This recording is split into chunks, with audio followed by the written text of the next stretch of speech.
নমস্কার।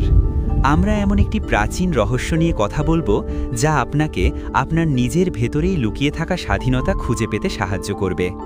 মহাদেব পার্বতীকে যে ১১২টি কৌশল শিখিয়েছিলেন তার মধ্যে ৩০ নম্বর সূত্রটি হল ধীরে ধীরে সবকিছু ছেড়ে দেওয়ার এক মাস্টার কৌশল।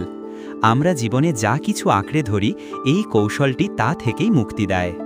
সূত্রের সহজ অর্থ: ৩টি ধাপ এবং মুক্তি। সূত্রটি অনেক সংস্কৃত শব্দে ভরা। স্থূল, সূক্ষ্ম ও পড়া অবস্থায় ধ্যান করো, প্রত্যেকটি ত্যাগ করে যাও, তবেই শিবত্ব লাভ হবে। এটিকে সহজভাবে এভাবে ভাবুন: আপনার চেতনাকে মুক্তির দিকে নিয়ে যেতে ৩টি সিঁড়ি ভাঙতে হবে। ১. অনুভূতির সিঁড়ি স্থূল, ২. চিন্তার সিঁড়ি সূক্ষ্ম এবং ৩. অসীমতার সিঁড়ি পড়া।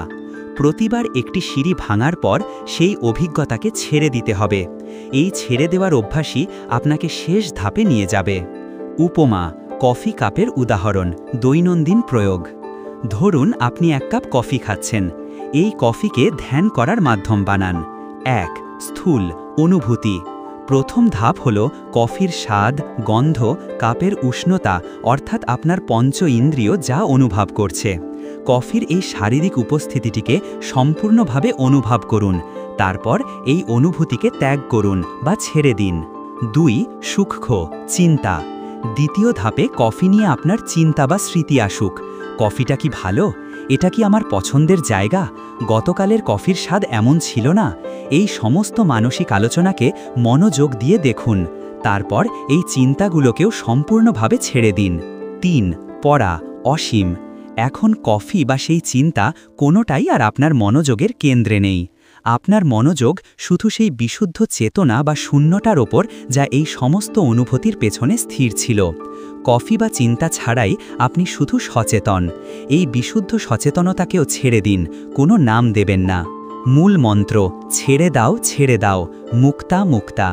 এই কৌশলের সবচেয়ে গুরুত্বপূর্ণ অংশ হল মুক্তা মুক্তা বা ত্যাগ করে যাও, ত্যাগ করে যাও। কেন আমাদের বারবার ত্যাগ করতে হবে?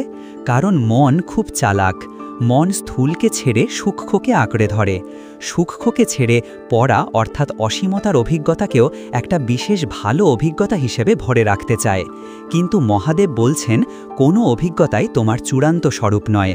যখন আপনি এই শান্তিটাও আমি নই, এই শূন্যতাটাও আমি নই বলে সব অভিজ্ঞতাকে ছেড়ে দিতে থাকেন, তখনই সব সীমা ভেঙে যায়।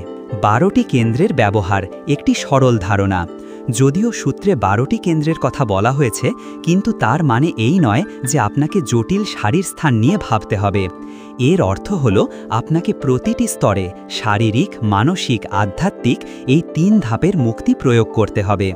যেমন হাঁটার সময়, কথা বলার সময় বা বিশ্রামের সময় যে কোনো অনুভূতি বা কর্মের ওপর মনোযোগ দিন এবং এই 3টি স্তরকে ত্যাগ করার অভ্যাস করুন।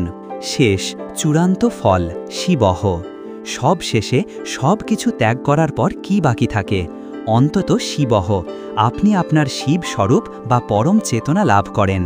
যখন আপনি কোনো কিছুকে আঁকড়ে ধরে থাকেন না, তখন আপনার ভেতরের সেই বিশুদ্ধ মুক্ত সত্তা স্বয়ং প্রকাশিত হয়। এটি কোনো নতুন জিনিস অর্জন করা নয়, বরং আপনার ওপর জমা হওয়া সমস্ত আবর্জনা ফেলে দেওয়া। প্রতিদিন এই 3টি স্তরকে ত্যাগ করার অভ্যাস করুন। আপনার জীবনে আসবে গভীর শান্তি ও স্বাধীনতা।